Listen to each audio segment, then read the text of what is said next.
SMED et de changement de l'eau. Oui. Voilà. Jamy, qu'est-ce que c'est que le SMED? Définition. Non, qu'est-ce que c'est déjà le changement de l'eau? Ouais, De quoi on parle de changement de l'eau? Ouais. En format ou ailleurs d'ailleurs. Ouais. Donc changement de l'eau, c'est quoi? C'est qu'on passe d'un produit A à un produit B. Et cette opération-là, qui est à mon sens une des opérations les plus complexes et les plus critiques de l'industrie pharma, on doit, grosso modo, il y a énormément d'étapes à faire. On doit retirer tous les composants du lot A. Ce qu'on va faire après pour le vide de ligne. Mais avant le vide de ligne, on dégage. Oui. On dégage. On doit faire les IPC, donc les In-Process Control. On doit faire le dernier contrôle, au plus proche de l'arrêt de la production. On doit tester les équipements automatiques pour être sûr qu'ils étaient efficaces jusqu'à la fin de la production. Par exemple, un challenge test sur est-ce que mon lecteur code barre, lecteur code barre marchait bien. Il est toujours efficace. Ouais. Donc ça, on doit le faire au plus tard possible. On doit faire les réconciliations, on doit déclarer les dernières palettes de produits, on doit consommer les derniers articles, on doit retourner les articles non utilisés. Finir le dossier de l'eau. Réconciliation, il y a X étapes, réconciliation, les commentaires, les derniers commentaires, etc. Plein d'étapes. Après, on fait le vide de ligne. On avait déjà fait notre premier live était justement sur le vide de ligne, donc ça c'est une étape en plus. Et après, il y a démarrer le produit B avec j'approche les nouveaux composants, les nouvelles unités à produire, je recontrôle, je paramètre mes équipements, je fais mes premiers tests de fonctionnalité, les premiers challenge tests des détections automatiques. Je pense que j'en ai oublié à peu près la moitié, mais juste pour dire, voilà. Tout ça au moins à faire entre deux. Voilà. Et tout ça, à chaque fois, c'est des risques, c'est des possibilités de se tromper, etc. C'est une des étapes les plus complexes de l'industrie pharma, et c'est là où clairement c'est là où on a la majorité de nos déviations en règle générale. Clairement. Souvent. Ah oui, une ligne qui marche bien, en général, il n'y a pas de déviation. Une fois qu'elle est lancée, la ligne, il n'y a pas de déviation. En fait, la grande majorité des déviations, ça se passe ici, soit à la fin, soit au démarrage du. Mais ce serait intéressant de savoir si ce que vient de dire Ludo, c'est très pharma ou c'est pareil aussi dans d'autres industries? Parce que le changement de l'eau, c'est pour changement de série dans d'autres industries, on peut l'appeler comme ça. C'est pour toutes les industries au final. Oui, alors sauf que par exemple, dans l'automobile, sur une ligne de fabrication comme chez Toyota, la taille du lot, c'est 1. C'est la voiture. C'est la voiture. D'une voiture à l'autre, c'est différent. D'une voiture à l'autre, c'est différent. C'est 1. Donc t'as pas de changement de l'eau. T'as pas de changement de l'eau, et en fait, ce que tu fais, c'est que pour éviter de faire des erreurs d'une voiture à l'autre, t'as bien une instruction qui te dit comment ta voiture doit être configurée, celle que tu vas assembler, ou bien te dire, pour que je monte pas la mauvaise pièce sur le mauvais véhicule, enfin la mauvaise pièce sur le véhicule que je suis en train de dire, j'ai un système de détrompeur qui ne m'autorise pas à monter. Les fameux Poké. Donc ça, c'est l'automobile. Dans des secteurs comme l'agroalimentaire, t'as pas cette notion-là. T'as pas d'étapes aussi structurées, aussi standardisées que ça. Dans les yaourts, tous les trucs, t'as pas des nettoyages ou des trucs contre les yaourts. T'as des nettoyages, mais tu fais plus confiance aux équipements. C'est pas vite fait, tu t'arrêtes, merde, t'es sur des lots, par exemple, j'ai fabriqué, l'année dernière, j'étais sur une société qui fabriquait des biscuits sucrés, donc qui faisait par exemple, pour des marques distributeurs, qui faisaient les copies des barquettes de Luc, on connaît tous. Hein. T'en as ramené? Non, oui, j'en ai ramené, mais on les a tous mangés déjà. Il n'y en a plus, les enfants ont tout mangé. Ils les adoraient. Et du coup, par exemple, quand on faisait des barquettes aux fraises ou des barquettes au chocolat, en fait, t'avais juste un moment dans ta ligne où t'avais pas de production. Donc, ça voulait dire que c'était le signal de la fin du lot précédent et le démarrage du suivant. Oui, après, au pire, t'as une compta croisée d'une barquette de chocolat dans le barquette de fraises. Ouais, alors c'est pas... Bon, tu tues moins de gens qu'avec un triple dosage d'un comprimé dans une boîte. T'as parfois des déviations, mais ça se règle. Il y a moins de risques au niveau du consommateur. On parle du consommateur et pas du patient. Donc, le côté sanctuarisé du changement de l'eau, c'est quand même assez pharma. À ce clairement. Point-là, sanctuarisé, je pense. Clairement. Merci Derrick Sub pour ton sub. On va compter le sub comme un follow. Oui, complètement. Allez. Bah oui, parce que c'est encore plus. Carrément, merci beaucoup. Quoi. C'est quoi un sub? C'est quoi un sub? Mais sur Amazon, sur Twitch Prime, tu t'es pas abonné, toi? faut qu'on cause. Il va falloir qu'on cause. Ouais. Alors par contre, Ludo t'a expliqué ce que c'était le changement de l'eau. Et oui. Il t'a pas expliqué pourquoi est-ce que c'est super important le changement de l'eau. Si on fait mal son changement de l'eau, qu'est-ce que ça peut induire? Non mais là c'est l'inversion des rôles quoi. Là c'est Inception quoi. C'est Vincent qui me challenge par rapport à ça à l'époque. Je ne te challenge pas. Non mais t'as raison. Je te demande plus d'explications pour bien comprendre quel peut être l'impact. Bah, juste pour illustrer c'est quoi l'impact. Un des impacts d'un problème sur un changement de l'eau, on a différents niveaux de criticité, mineur, majeur, critique, rédhibitoire. Rédhibitoire, c'est à partir du moment où il y a un défaut rédhibitoire, c'est un rappel de l'eau.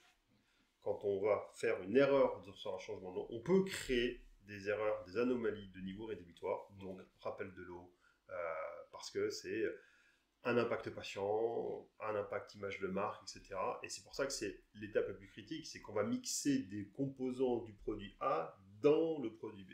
Il n'y a rien de plus dangereux que ça. Dans le pharma, c'est une des causes principales des rappels de l'eau, c'est les mix-up, ce qu'on appelle contamination croisée. En qualité, c'est ça, c'est le truc que tu veux pas. Quoi. Après, en pharma, il y a des choses qui peuvent nous surprendre aussi. Je sais qu'en arrivant en pharma, tu te dis, par exemple, on a parlé des articles de conditionnement.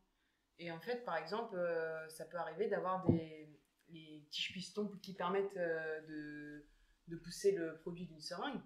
Tu te dis, bah bon, c'est une autre couleur, en soi, ça change pas le produit qu'il y a dedans. Mais si, parce que le patient, lui, il se réfère à quoi? Il se réfère à la couleur de la tige pour savoir quel dosage il va s'injecter. Exactement. Et tu te rends pas forcément compte que même la couleur d'une tige, c'est important.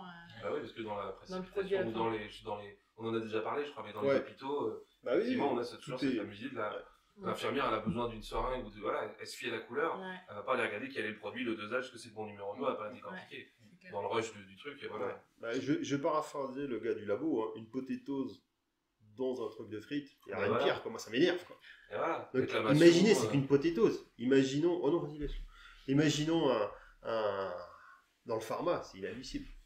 Et alors d'un point de vue, là, vu que le producteur parle de qualité, moi je vais essayer de parler de productivité, en étant moins critique, mais si on fait mal un changement de lot, et que comme tu disais, on se prépare à faire le lot d'après, si on l'a mal paramétré, si on n'a pas correctement fait les formats, soit alors on démarre pas, ou alors on a une production, comme je disais tout à l'heure, avec une qualité dégueulasse, soit alors on s'en rend compte une heure après, et il faut recommencer complètement, faire un contrôle remontant, détruire ce qu'on a produit. Donc même d'un point de vue performance, le changement de l'eau il est critique. C'est-à-dire que même sans parler des problèmes qualité, c'est quand même le virage, quoi. C'est le moment où il y a c'est le climax de la journée quelque part. C'est le moment où il faut pas se louper, quoi. Ouais, c'est clair. Tout à fait. Et c'est quoi SMED du coup? Et donc voilà, le SMED. Voilà, moi je laisse les amélios continuer causer, quoi. La société musicale des étudiants de Dijon. De Dijon. Voilà, c'est la SMED.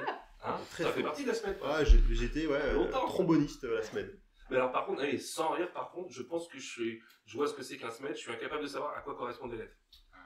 Je les ai presque toutes, mais je crois qu'il m'en manque une, pas. Ouais, il m'en manque une. Single minute exchange dice. Of dice. Exchange of dice, c'est ça. Et donc, en français, changement de série en 1 minute. Die, c'est outil. Ouais. Ah, changement d'outil en 1 minute. Ah d'accord, c'est l'objectif du truc. C'est au sens où le plus court possible. Quoi. Bah en 1 minute. Ouais. Single minute, comme diraient les Japonais. Ouais. Single minute exchange of die. Christophe San. Ok. Christophe San. Arigato gozaimasu. Domo arigato. Voilà. Et donc,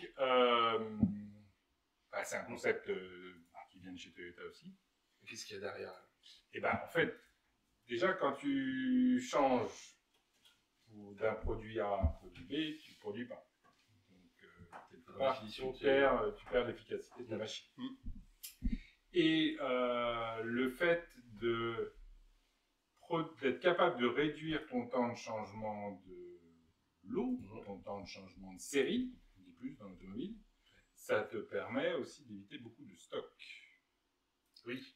Parce que, je vais vous prendre l'exemple du tableau de bord. Votre voiture, le tableau de bord, la partie supérieure du tableau de bord, pas la partie supérieure ou inférieure, c'est déjà où il y a les compteurs. Mais la grosse pièce plastique, pas là où il y a les...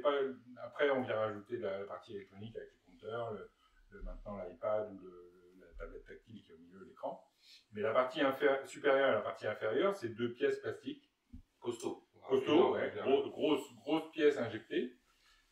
qui ont des variances sur le même modèle, par exemple sur la Yaris, avec des variances essentiellement de couleurs. À l'intérieur un peu verdâtre, un peu gris ou un peu beige. Et si tu mets beaucoup de temps à changer de lot, de série, entre les modèles version verte et les modèles version grise, tu perds du temps.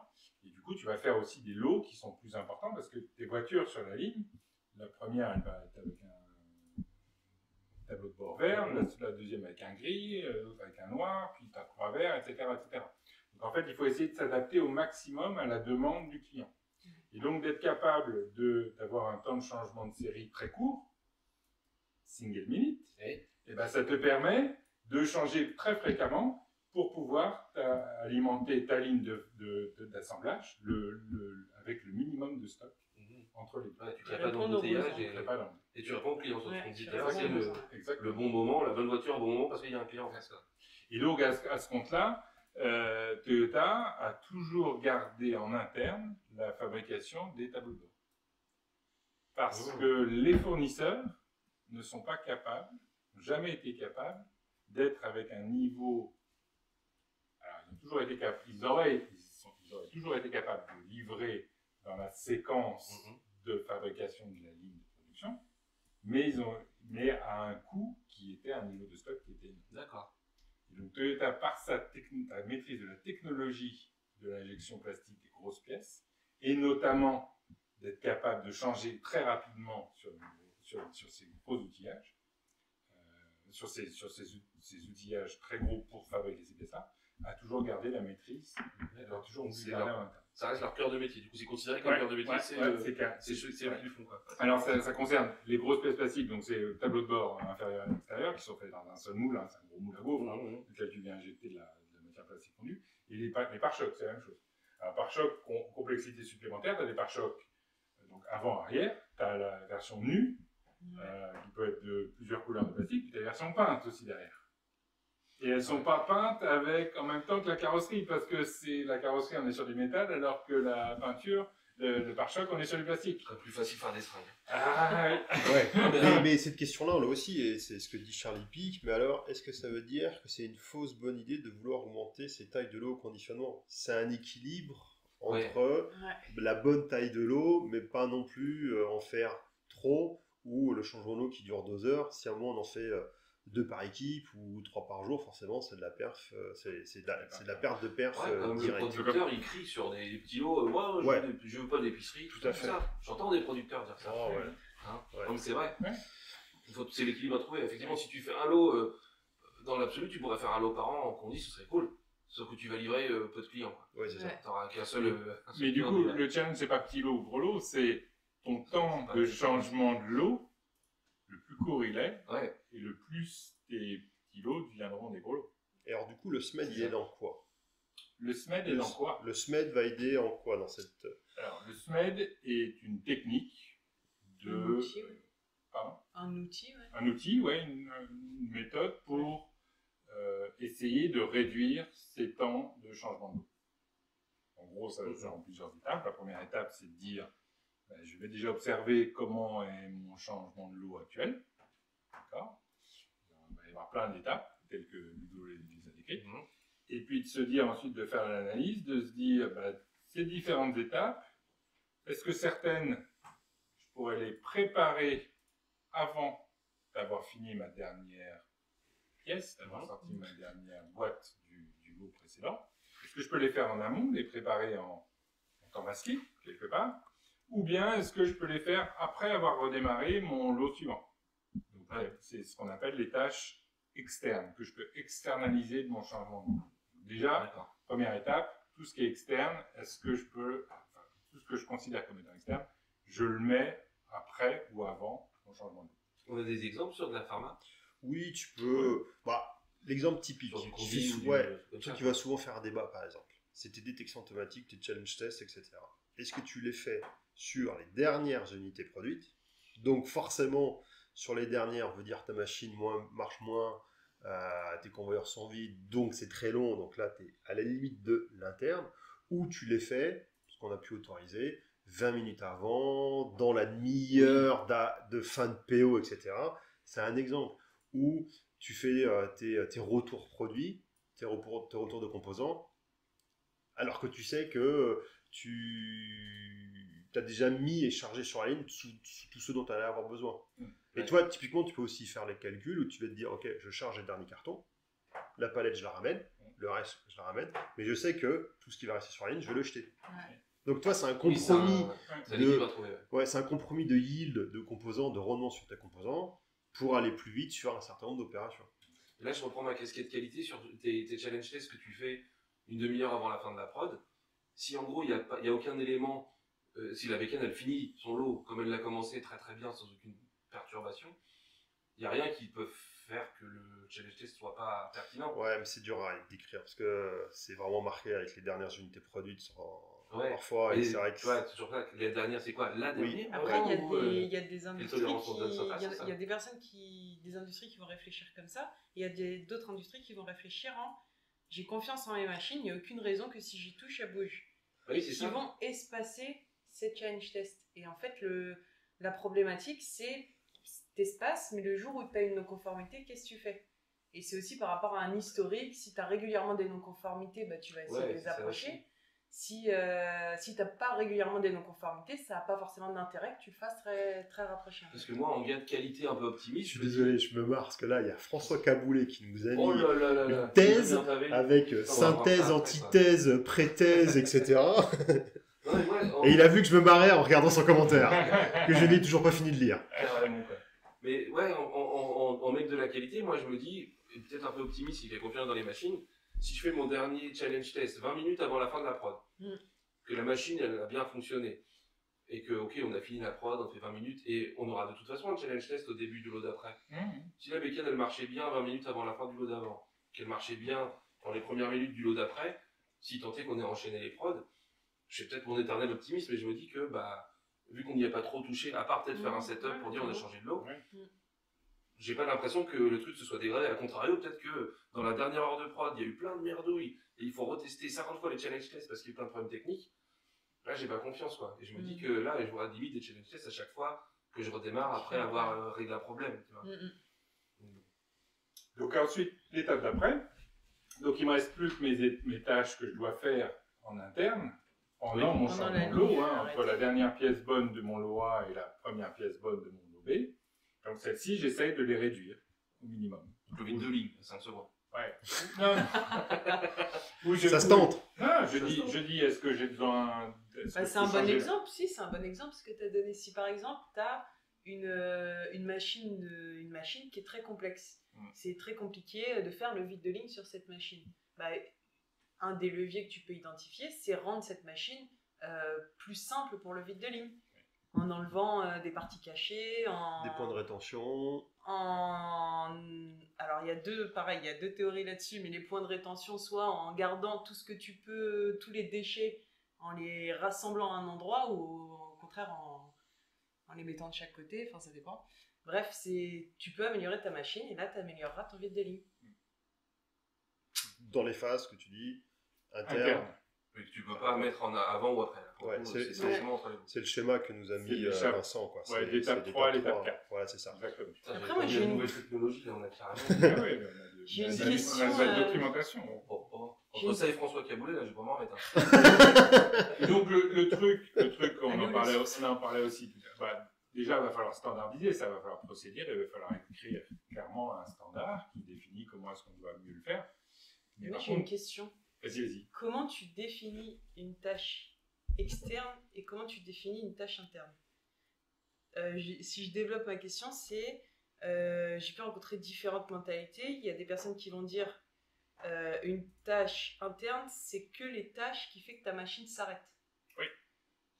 Et d'autres personnes qui vont aussi mettre dans ces tâches internes, notamment dans le pharma, des choses indispensables pour le pharmaceutique, mais qui pourtant, en soi, n'ont pas d'impact sur la machine. Oui, mais par contre, la question de savoir, c'est une tâche interne, c'est une tâche qui qui doit obligatoirement se passer pendant que la machine est arrêtée. Un changement de pièce, un vide de ligne. Tu peux pas faire ça en plein le train en marche. Quoi. Ouais. tout ce qui est externe, c'est-à-dire qui peut être raccroché pendant la période où tu fais ton lot A ou en amont ou en aval sur ton lot B, c'est des choses, des tâches que tu peux faire pendant que ta machine fonctionne et produit de la bonne qualité. Le piège, je pense, c'est quand tu travailles tous les jours dans un endroit, il y a des tâches internes une personne extérieure va facilement te montrer que c'est externe, mais sans avoir de personne extérieure, vite tu te rends compte que au final tu externalises pas beaucoup de tâches. Ah oui, parce que tu es formaté. Oui, j'ai un exemple. Tu peux citer ou pas? Si oui, je peux le citer. Je peux le citer. Vas-y. Tu prends la responsabilité de le citer. Ah oui, je prends la responsabilité. La chaîne qui peut faire baf et nous on prend pas la responsabilité. Lors d'une expérience, en gros, j'ai observé des changements de l'eau. Moi, j'étais la personne extérieure à cette expérience. Et je voyais les personnes qui faisaient le changement de l'eau et qui faisaient le nettoyage de la ligne au balai et aspiraient à tous les changements de l'eau. Et là, tu te dis, il y a dans d'autres industries, en fait, ça, c'est quelqu'un qui passe en permanence sur la ligne, mais c'est pas quelque chose qu'on fait à chaque changement de l'eau. Et en fait, eux, à chaque changement de l'eau, ils nettoyaient toute la ligne au balai. Voilà, ils trouvaient ça normal de faire ça à chaque changement de l'eau. Et ils pensaient que c'était une tâche interne, impossible de l'externaliser. Ouais, ils ont confondu en continu, c'est pas forcément lié à ton intérieur, c'est ça? Mais ils ont confondu le nettoyage qui est demandé et obligatoire avant de faire le vide de ligne avec le ménage de la ligne. Oui, c'est pas la même chose. On doit faire un vide de ligne sur une ligne nettoyée, dégagée et nettoyée, mais quand on dit ça, c'est une mauvaise traduction de l'anglais, je pense. C'est pas refaire complètement, oui, c'est le cleaning. C'est débarrasser plus que... C'est pas refaire complètement je passe à serpillière sur la ligne, quoi. Non, sur le nettoyage, le ménage de la ligne, ce serait la partie BPF qui dit qu'il faut que les locaux soient en permanence propres et en fonction de l'utilité qu'ils ont. Et ça ne veut pas dire qu'il faut le faire avant du vide de ligne. D'où l'importance quand on fait cet exercice d'avoir quelqu'un de l'extérieur en fait qui va poser les questions naïves. Bien sûr. Oui, qui va s'étonner de chaque tâche. Il faut faire le ménage pendant le vide de ligne, du coup. On va te dire ça. Il faut faire on doit être sur une ligne nettoyée, dégagée, nettoyée. Ouais, mais les gens ils vont peut-être faire l'interprétation est différente. Du truc. D'accord. Donc j'ai mes tâches internes que je peux, et du coup là le but c'est d'essayer de les rendre le plus qu'on produit pas, le plus court possible. D'où la standardisation de la maintenance si on a des opérations de maintenance, de setup de la machine. Alors, en général, les activités de maintenance ne sont pas considérées dans le champ, sauf si elles sont régulières à chaque changement de l'eau. Sinon, c'est plus des activités en dehors du changement de l'eau. Ouais, je pense à la maintenance, pas à la maintenance préventive, mais c'est aussi un biais. Les trucs que fait la maintenance, par exemple, les changements de format ou des trucs comme ça qui sont un peu compliqués. Ah oui, les changements de format, oui. Et ça peut être la production qui le fait ou des trucs comme ça. Non, mais par contre, le vide de ligne, pour moi, c'est un très bon exemple au sens où c'est un événement, enfin, c'est un impondérable qualité, on va dire, par impondérable, une figure imposée qualité, mais qu'on ne doit pas s'interdire d'améliorer, au sens où le but c'est pas de dire on va le faire en 5 secondes chrono, quel que soit X, parce qu'on a la gamme qui est comme ça. C'est de se dire, comme tu disais, on va faire en sorte que la ligne soit plus facilement nettoyable, ou alors on peut commencer sur des lignes très très longues. Je sais pas si ça se fait toujours, ça, commencer le vide de ligne au début de la ligne, alors même que l'eau n'est pas forcément terminée, était toujours en border alors c'est limite entre l'interne et l'externe. Est-ce qu'il faut absolument avoir sanctuarisé le truc aussi pour dire on commence pas le vide de ligne tant que la dernière boîte n'est pas sortie, ou est-ce qu'on pourrait, en faisant ça proprement, on est toujours dans le principe de pas de risque qualité, etc., commencer un vide de ligne au début d'une ligne qui fait 100 mètres de long et attaquer les premiers mètres, alors que oui, peut-être que les dernières boîtes elles sont dans les 10 derniers mètres, mais c'est pas, entre guillemets, le risque il est quand même ultra maîtrisé, quoi. Moi je dis ça en tant que producteur. Oui, tout à fait. Cette question, si je reviens à notre sujet, il y a quand même un truc important. Si on regarde le potentiel d'amélioration d'un changement de ligne, tu vas peut-être avoir 10% de ton potentiel qui va exister une fois que ta ligne est construite et qu'elle est en service. Donc tu as 90% du potentiel qui est au moment où tu conçois ta ligne. Et oui, mais c'est pas après que tu te rends compte. Et donc c'est important ça. Faire du... et alors ça va même plus loin que ça. Et ça pour le coup là dans la pharma, j'ai jamais vu ça. C'est concevoir le produit et le process en même temps. Ce que fait beaucoup l'automobile. Le quality by design. Ce que fait énormément. Alors François Caboulé, je veux réagir là-dessus, François Caboulé. Lui qui a fait plein de projets. Mais conception de produit, de la R&D est tellement longue, incertaine, surtout incertaine, que quand tu vois que la molécule, ça prend, les essais sont bons, bah, tu te dis, bon, il faut que je développe vite et que je mette ça sous forme pharmaceutique. Mais ça vaut aussi pour le développement du process pour la partie primaire, hein. Que ce soit des biotech, des vaccins, des API, la conception, alors pas uniquement pour le vide de ligne, mais la conception du process par rapport au produit. Mais est-ce que c'est parce qu'on n'a pas cette culture-là? Parce que moi, je me dis que justement, sur des temps de, comme on disait tout à l'heure, le temps de cycle il est tellement long, tu sais que ton produit, ok, peut-être tu vas pas être super au taquet, rentable, tu vas peut-être pas vendre ta première seringue dans 6 mois, mais est-ce que ça vaut pas le coup d'attendre 6 mois de plus, quitte à se dire, je vois à moyen terme ou long terme, et j'améliore vraiment mon process, ok, je serai peut-être pas sur le marché tout de suite, machin, et c'est peut-être un peu naïf ce que je dis, mais de se dire, j'améliore à fond mon process, où je réfléchis vraiment tout ça, pour gagner sur le long terme, et au final, entre guillemets, ce que t'as pas dépensé là, tu vas le gagner 1000 fois dans le long terme. C'est un vrai pari d'investissement sur des produits où tu n'es pas sûr de leur développement et de leur volume sur le futur. Versus dans l'automobile où fondamentalement tu as évoqué un projet, un véhicule qui a foiré, mais tous les autres ils se vendent quand même. Ils se vendent dans des proportions qui font qu'ils sont rentables. Donc l'investissement vaut le coup, surtout que comme les produits sont à durée de cycle court, l'investissement pour bien démarrer, vite démarrer et avoir un ramp-up qui est bon est super important parce que ta pénétration dans le marché et ton positionnement du produit est vachement important. Mais là, du coup, je me dis, pour moi, c'est un peu contradictoire au sens où la pharma avec le temps long il faut une AMM, etc., quelque part, devrait te laisser un peu le temps de ça. Je vois le marché de la voiture comme beaucoup plus concurrentiel, avec des temps plus courts, où tu dis, j'ai pas le temps justement d'optimiser mon process, je fasse vite, et quand ils font mieux.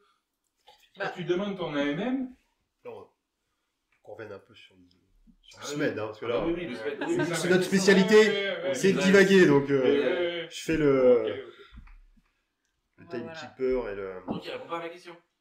Si, mais... Je dis quand tu mets ton AMM, quand tu présentes ton dossier pour avoir l'autorisation de mise sur le marché, tu as déjà tout écrit. Tu as écrit dans quelle salle tu vas faire ça, quels paramètres tu vas mettre, tu t'es mis toutes les contraintes. C'est sûr. Donc il est déjà trop tard. Alors si on revient à notre SMED, est-ce qu'on dirait pas comment on procède? Là on a un peu toute la théorie, on a compris un peu tout le truc. Si demain je suis sur une ligne et je veux me lancer dans un projet SMED, on dit ça, comment je m'y prends du coup? C'était une de mes questions. C'est quoi la méthode? Du coup tu vas devoir donner la réponse alors. C'est un peu ton taf. Je voulais poser la question. Trop tard. Comment on se lance du coup dans un projet SMED? Demain je me lance dans la milieu continu. Déjà tu te prépares dans la préparation du lancement de la méthode SMED. Enfin, sauf si ça fait partie de cette méthode, mais en fait, tu as une grosse phase de préparation pour moi. La phase de préparation, ça va être... alors, qui tu vas inviter sur le sujet déjà? Ça va être aussi... je sais pas si tu peux déjà commencer à récolter quelques données à l'avance. Ça va être de l'organisation, de la formation, enfin les supports de formation aussi. Il faut former les gens aussi à la méthode. Je pense que dans le qui, là où c'est important de dire, c'est qu'il faut mettre des opérationnels. Alors, il faut mettre des opérationnels, il faut mettre de la prod, mais il ne faut pas mettre que de la prod. On l'a vu dès la conception.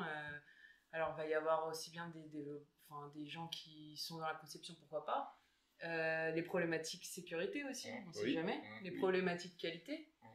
Donc finalement, il y a un peu tout le monde qui est concerné par cette action qui est hyper critique. C'est un truc pluridisciplinaire, pardon. Un peu comme dans beaucoup de choses du Lean d'ailleurs. Comme on parle des investigations, c'est beaucoup de choses de trouver la bonne équipe pour avoir le bon résultat. C'est ça. Ça, c'est la première étape. Ça, pour moi, c'est la première étape, c'est préparer avec qui tu travailles. Gather a team. Et j'irais même avant, il faut te dire aussi pourquoi est-ce qu'on veut faire ça. Oui. Il y a vraiment donner du sens. Est-ce qu'il y a un besoin business? Est-ce qu'il faut relier ça aux patients? Fondamentalement, si on réduit nos temps de changement, on va pouvoir produire plus sur le temps qu'on a gagné.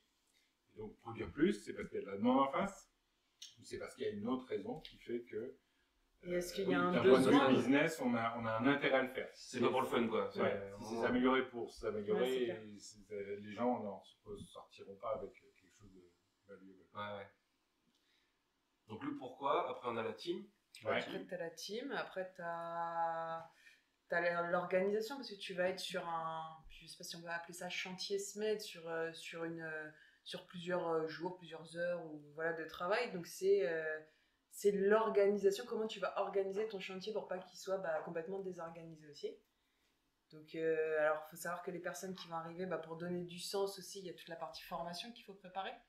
Il y a toute la partie, tout simplement, prévoir une personne qui est animateur, qui va pouvoir donner la parole à tout le monde, faire participer tout le monde. Et c'est déjà pas mal. Ça, en fait, c'est toute la partie en amont. Ouais, pour moi, c'est toute la partie en amont. J'ai envie de dire, c'est la partie externe. Ah oui. C'est la partie externe du SMED, de préparation du SMED. Complètement. Ouais, c'est vrai. Et donc après, il y a la partie, j'imagine, workshop. Il y a la partie workshop avec ce qu'a décrit Vincent, toutes les différentes étapes. Sur cette partie-là, faut quand même réussir à ce que tout le monde puisse remettre en question ses pratiques, remettre en question. Il faut des naïfs, il faut des gens qui s'y connaissent bien. Faut des experts et des naïfs en même temps pour pouvoir avancer et faire un SMED efficace. C'est déjà bien. Le naïf, c'est qui? Ça peut être n'importe qui, qui a un œil un peu... ou vraiment extérieur, justement. Oui. Qui va challenger les certitudes de chacun dans son domaine. Souvent, sa question, c'est qui va redonner du sens, en fait. Qui va dire, pourquoi? Oui, je fais ça, oui, il faut que je le fasse là à tout prix. Pourquoi? C'est quoi le problème? Ou sinon, est-ce que tu aurais moyen de ne pas le faire à ce moment-là? Donc il faut vraiment un naïf qui demande pourquoi et redonner du sens, parce qu'on a l'habitude de travailler et des fois on perd le sens de chaque chose qu'on fait. En fait, je vous envoie ma gamine de 5 ans, le pourquoi ça marche impeccable. Je vous la facture à 10 balles la journée, elle va venir faire des semaines chez vous et vous poser toutes les questions. Non, mais c'est vrai que c'est intéressant ça de voir le neuf. Après, dans la format, on ne fait pas encore travailler les enfants de moins de 18 ans par contre. Pas encore. Ça va venir, Et du coup, donc ça c'est plus le pendant, j'ai envie de dire. Le pendant, voilà. Il y a l'après-SMED, donc la mise en place. Donc la mise en place, alors déjà il y a peut-être des actions, des problématiques ou des améliorations à faire qui ont été identifiées avant de complètement pouvoir dire que la mise en place est terminée. Donc il y a toute cette partie de mise en place. Il y a aussi, vous avez été quelques personnes sur le chantier, peut-être que l'application s'étend à plus de personnes, ça dépend. Donc, ce qui est souvent aussi un des problèmes. Ce qui est souvent un des problèmes aussi, Tu arrives à faire avec les noyaux de personnes. Et notamment pour ce qu'on disait tout à l'heure, pour l'adhérence des personnes, il faut vraiment leur donner du sens derrière. Est-ce que je teste d'abord sur quelque chose, sur moins de personnes, et pour faire adhérer les autres aussi à côté? Est-ce que directement je me dis il faut que tout le monde fasse pareil? Est-ce que on m'a souvent dit, c'est des débats. Quand tu mets l'équipe, la petite équipe, il faut que tu prennes des avocats pour l'étape d'après, où tu dois déployer à plus de personnes. Et donc, du coup, là où c'est malin, c'est qu'en fait, il faut aussi souvent prendre des casse-couilles. Ouais, c'est vrai. Dans cette équipe-là. Ça veut pas dire que tous les gens en workshop sont des casse-couilles. Non, c'est pas ça. Non, mais souvent, en fait, tu fais exprès parce que ça va devenir tes meilleurs avocats. Tu as le temps de faire vraiment beaucoup de focus, de formation avec ces gens-là. Souvent, les gens les plus casse-couilles sont souvent ceux qui ont le plus d'expérience, qui sont les plus engagés au final. Quand ils posent des questions, quand ils te challenge, parce que c'est des mecs qui en veulent, enfin des mecs ou des femmes, mais c'est des mecs qui en veulent et qui connaissent leur taf, qui connaissent très bien leur taf, etc. Et qui ont plein d'idées, etc. Et en fait, quand tu commences à faire adhérer ces gens-là, c'est parti. Et c'est tes meilleurs ambassadeurs après. C'est vrai que c'est même pas des avocats, c'est des ambassadeurs par la suite. Des leaders d'influence. Ouais. Et tu mets des mecs de nuit, des gens qui sont des week-ends, etc. Et comme ça, après, tu facilites la phase de mener de gros en fonction des termes, etc. De déployant généralisé. D'où le fait que la préparation, c'est presque l'étape principale pour pas que ça foire par la suite. Ouais, je viens de comprendre pourquoi Vincent m'avait mis sur les sujets en fait à l'époque, parce que j'étais un casse-couille. Le plus gros casse-couille du monde. Ouais, 10 ans après, je viens de comprendre en fait. Enfin, faut qu'on te le dise. 10 ans après, je viens de comprendre. Eureka. Carrément. Et je reviens juste sur deux questions de François Cagoulet. Il y a un truc que je trouve super pertinent, où il dit, c'est pour revenir sur les projets dont tu disais tout à l'heure, la facilité. Enfin, est-ce que c'est le process qu'il faut qu'on modèle à l'avance, et que c'est 90% du boulot qui est déjà fait. Le SMED, quand tout est déjà fait, c'est un peu plus compliqué. Il dit il y a le produit actif et le packaging. Le packaging, il arrive trop souvent en dernier. Est-ce que Ça, il y a eu le débat avec le marketing aussi. Et le fait que dans les projets, enfin on en a parlé encore il n'y a pas très longtemps dans l'entreprise commune, Ludo, mais le fait que dans les projets, on intègre tout le process et pas uniquement la partie fabrication, que ce soit du remplissage sur du stérile, que ce soit la fabrication des comprimés ou ce qu'on juge entre guillemets comme le plus compliqué ou le plus noble à tort justement, et d'intégrer le condi à la fin. De toute façon, le condi final, c'est une étape un peu sympa, c'est facile, on adaptera le condi, ça va on fera rentrer le carré dans un rond. Et en fait, d'intégrer tout ça de bout en bout, c'est peut-être le meilleur moyen d'être sûr que on puisse avoir les choses de notre côté pour avoir le process qui est le plus adapté, quoi. Et puis ce qui est pas mal aussi sur les SMED, c'est souvent les gens ont des idées, ont des rêves un peu, des choses qu'ils disent. On aimerait bien changer ça, mais on pense que c'est impossible parce que ça les dépasse. C'est au-delà de la ligne. Par exemple, je prends l'exemple, on l'avait vécu sur un produit, c'était une seringue où les tiges étaient on en a parlé, les tiges étaient de la couleur des dosages. Oui. Et on a réussi à faire, et donc à chaque fois qu'il faisait un changement de l'eau et qu'il changeait de dosage, il fallait faire des lignes des tiges. Et du coup, on a eu l'idée de se dire, tiens, si on mettait la couleur, pas sur la tige, mais sur l'étiquette. Parce que l'étiquette, elle est déjà différenciée de base. On l'a changée à chaque fois. On l'a changée à chaque fois avec le dosage. Et on l'a fait. Et on l'a plus rapidement que ce qu'on avait. On pensait que c'était quelque chose qu'on n'arriverait jamais à convaincre le marketing, les ventes, et ça s'est passé.